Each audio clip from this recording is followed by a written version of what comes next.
কলকাতা টিভির পর্দায় আপনাদেরকে সকলকে স্বাগত। আমি পূজালি রয়েছে আপনাদের সঙ্গেই।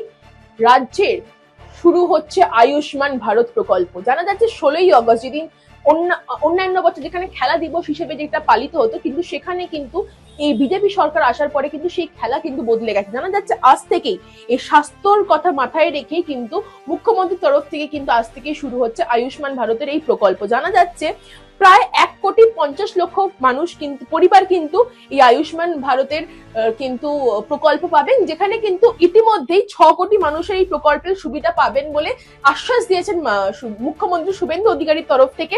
তার পাশাপাশি প্রশাসনের দাবি ইতিমধ্যেই প্রায় 3,40,00,000 মানুষের কিন্তু এই আয়ুষ্মান ভারতের এই প্রকল্পে কিন্তু তাদের নাম নথিভুক্ত করেছেন এবং খুব শীঘ্রই কিন্তু এই কার্ডের ব্যবস্থা করা হবে এবং তারা সেই কার্ড কিন্তু পেতে চলেছেন বলে জানানো হয়েছে রাজ্য সরকারের তরফ থেকে।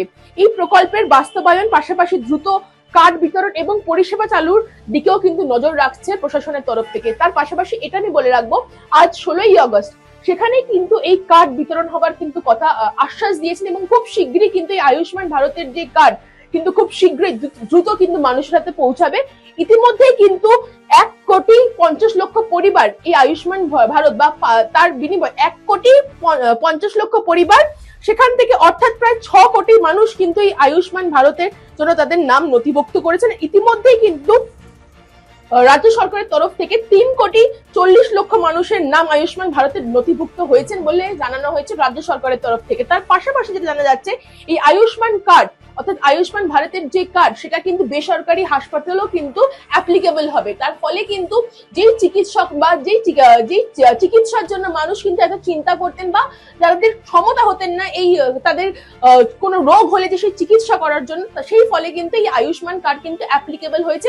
সরকারের সাথে সাথে বেসরকারি হাসপাতালের তরফেও কিন্তু এই আয়ুষ্মান কার্ড অ্যাপ্লিকেবল থাকবে বলে জানানো হয়েছে রাজ্য সরকারের তরফ থেকে। তার পাশাপাশি এটা জানা যাচ্ছে 16ই আগস্ট নেতাজি ইন্ডোর স্টেডিয়ামে এই অনুষ্ঠান আয়োজিত হয়েছে এবং সেখান থেকে দাঁড়িয়ে কিন্তু মাননীয় মুখ্যমন্ত্রী শুভেন্দু অধিকারী কিন্তু এই আশ্বাস দিয়েছেন যে খুব শীঘ্রই আয়ুষ্মান ভারতের যে প্রকল্পের যে কার্ড সেটা খুব শীঘ্রই দ্রুত মানুষের কাছে পৌঁছাবে, যেখানে অলরেডি কিন্তু 3 কোটি মানুষের নাম নয়, 5 কোটির উপরে কিন্তু মানুষের নাম নথিভুক্ত হয়েছে। ইতিমধ্যে কিন্তু 3 কোটি নাম এখন অব্দি রেজিস্ট্রেটেড খাতায় পড়েছে বলে জানানো হচ্ছে রাজ্য সরকারের তরফ থেকে। 100 দিনের সরকারের এই উদ্যোগ তাই শুধু একটি কেন্দ্রীয় প্রকল্পের রাজ্যের প্রবেশ নয়, অর্থাৎ এই 100 দিনের মধ্যে যে প্রকল্পের কথা মাথায় রেখে বা মানুষের সাধারণ মানুষের কথা মাথায় রেখে কিন্তু রাজ্য সরকারের তরফ থেকে কিন্তু নানান ধরনের প্রকল্পের কিন্তু স্কিম ইতিমধ্যে শুরু করা হয়েছে, যেখানে আমরা দেখেছি এর আগে কিন্তু অন্নপূর্ণা যোজনা বা নারী সুরক্ষার জন্য যেই সব প্রকল্পগুলোর কথা তিনি মাথায় রেখেছেন, তার পাশাপাশি সাধারণ মানুষের চিকিৎসা নিয়ে যে দুশ্চিন্তা ছিলেন, যে অর্ধেক সময় অনেক জায়গায় কিন্তু মানুষরা ঠিক মতন চিকিৎসা করাতে পারতেন না পয়সার বিনিময়, সেই কথা মাথায় রেখেই কিন্তু রাজ্য সরকার অর্থাৎ এই বিজেপি সরকার কিন্তু ঠিক করেছেন যে এই আয়ুষ্মান কার্ড অর্থাৎ এই আয়ুষ্মান প্রকল্পের যে কার্ড সেটা কতটা গুরুত্বপূর্ণ সাধারণ মানুষের ক্ষেত্রে। কিন্তু কারণ কি, আমরা দেখতে পারি প্রত্যেকটা পরিবারেই কিন্তু কেউ না কেউ শরীর খারাপ হয় বা কিছু না কিছু কিন্তু লেগেই থাকে পারিবারিক ক্ষেত্রে।